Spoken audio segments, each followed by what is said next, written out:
ही बघा किती सुंदर छान आणि कलरफुल आपली काश्मीरी दम आलूची रेसिपी तयार झाली आहे.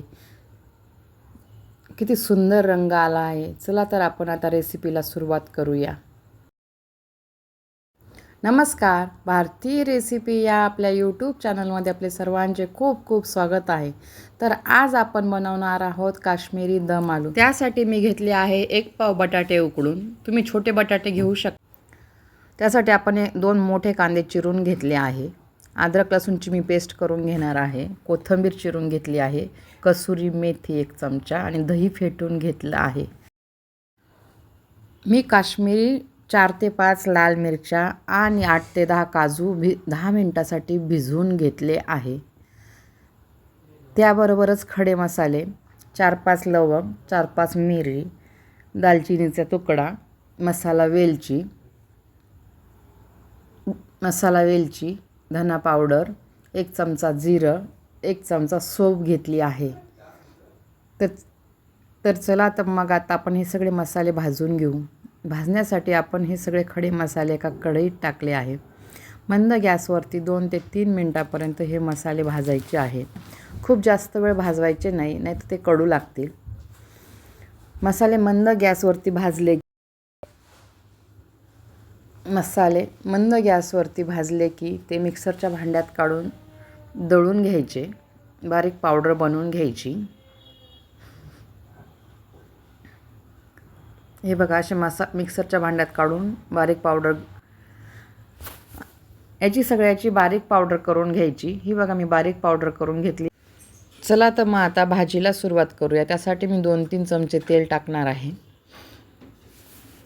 याच्यामध्ये मी आता पहिले बटाटे फोर्कनी छिद्र पाडून चांगले ब्राऊन होईपर्यंत तळून घेते. हे बघा मी आता सगळे बटाटे तळण्यासाठी टाकते आहे. फोर्कनी सगळ्यांना छिद्र पाडून घेते आहे. हे आपण मी आता मीडियम गॅसवर या सगळ्या बटाट्यांना गोल्डन ब्राऊन होईपर्यंत फ्राय करून घेणार आहे. सगळ्यांना फोर्कनी छिद्र पाडून घेतले आहे म्हणजे तेल आतपर्यंत जाईल. हे बघा याप्रमाणे मी सगळे बटाटे फोर्कनी छिद्र पाडून टाकले आहे. तर आता मी तळते आहे. तळून घेते आहेत. हे बघा छानपैकी तळून घेते आहे. मीडियम गॅस ठेवायचा. असे छान ब्राऊन होईपर्यंत 10 मिनटं साधारण लागतात. छान ब्राऊन झाले म्हणजे छान क्रंच येतो. हे बघा किती छान ब्राऊन झाले आहे. तर आता आपण यांना काढून घेऊ एका वाटीमध्ये.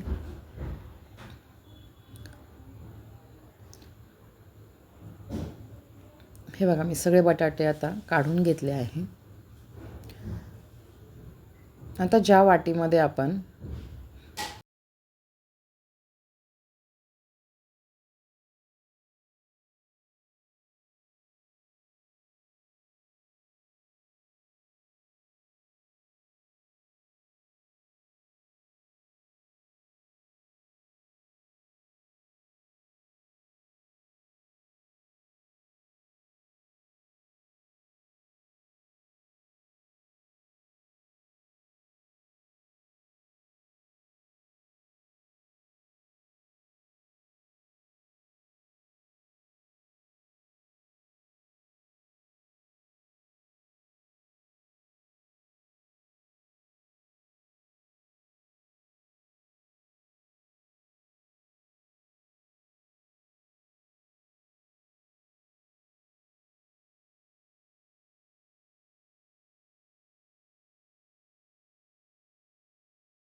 आता आपण सर्व करून घेऊ. हे बघा किती सुंदर दिसते आपली भाजी. आता आपण एका बाउलमध्ये सर्व करण्यासाठी वाढून घेऊ.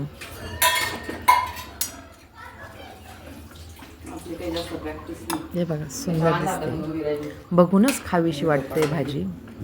आपण हिला पोळीसोबत किंवा वरण भातासोबत पण वाढू शकतो, किंवा मोठमोठ्या लग्नाच्या पार्टीमध्ये किंवा आपण एखाद्या फंक्शनला पण ही भाजी बनवून सगळ्यांसाठी बनवू शकतो.